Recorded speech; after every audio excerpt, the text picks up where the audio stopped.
Tourism is one of the world's most important economic sectors. It employs 1 in every 10 people on Earth and provides livelihoods to hundreds of millions more. It boosts economies and enables countries to thrive. It allows people to experience some of the world's cultural and natural riches and brings people closer to each other, highlighting our common humanity. Indeed, one might say that tourism is itself one of the wonders of the world. That is why it has been so painful to see how tourism has been devastated by the COVID-19 pandemic. In the first 5 months of this year, international tourist arrivals decreased by more than half, and some $320 billion in exports from tourism were lost. Overall, some 120 million direct jobs in tourism are at risk.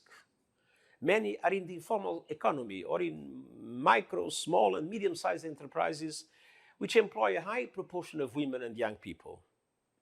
The crisis is a major shock for developed economies, but for developing countries it is an emergency, particularly for many small island developing states and African countries. For women, rural communities, indigenous peoples, and many other historically marginalized populations, tourism has been a vehicle for integration, empowerment, and generating income. Tourism is also a key pillar for the conservation of natural and cultural heritage.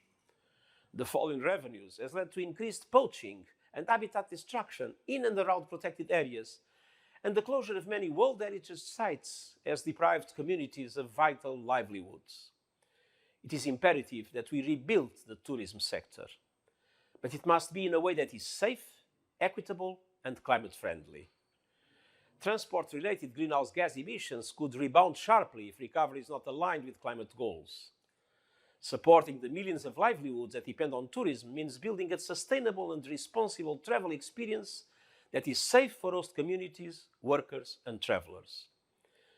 To aid recovery, I have identified 5 priority areas.